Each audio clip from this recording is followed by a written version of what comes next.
So I know, having read many of your comments, many of you considering whether to vote for Reform UK at the next election. I do think it's a big warning to the Conservatives, and I think the potential impact that Reform could have at the next general election is pretty much ignored and underpriced by a lot of pundits, and it shouldn't be, because the big differential between 2019 and the next general election, whenever it takes place, is that Richard Tice, as Reform UK leader, is pledging to stand a huge number of candidates. Of course, the Brexit Party, Nigel Farage, stood down Brexit candidates against sitting Conservative MPs, Conservative-held constituencies.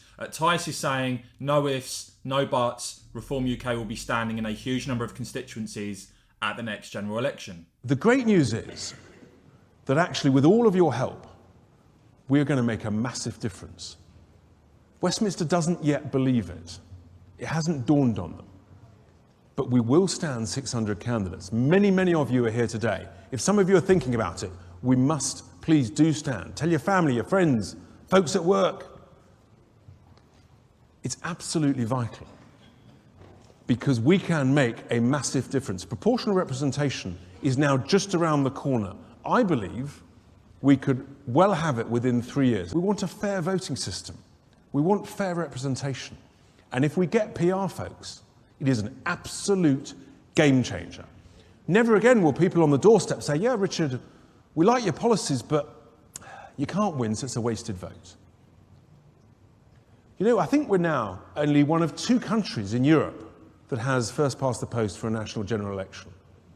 We share that, believe it or not, with Belarus.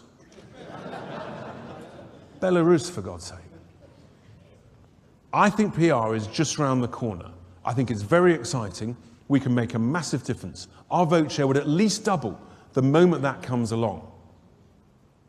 Just think of that, 60, 70, 80 seats in the House of Commons. All of a sudden, we hold the balance of power.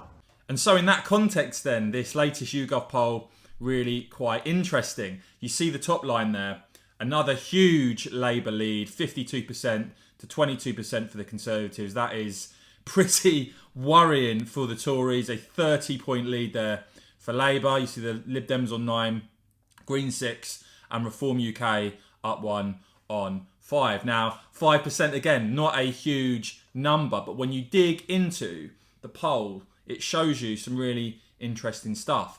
When you look at leavers, so people who voted for Brexit back in 2016, you see there 42% only now of leavers currently intending to vote Conservative, and that contrasts with the 2019 general election, when the research shows about 3/4 of leavers voted for the Conservatives to give Boris Johnson that big majority in Parliament. You now see the Conservatives down to 42% with leavers, Labour on 33%, and the third party with leavers now, Reform UK, up to 10% in this poll. So 10% of Brexiteers currently intending to vote for Reform UK. When it comes to Remainers, meanwhile, the Conservatives are down to 8% with Remain voters, 64% of Remainers currently backing Labour, and 11% voting Lib Dem. And you see there that 9% of those who vote Conservative at the last general election currently intend to vote for Reform UK.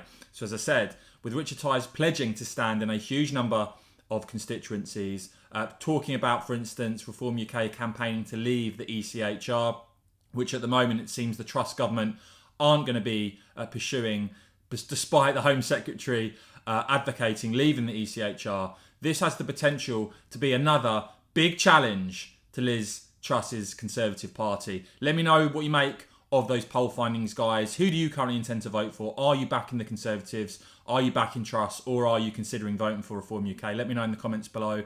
Do whack this video a quick thumbs up, please. And of course, as ever, cheers for watching.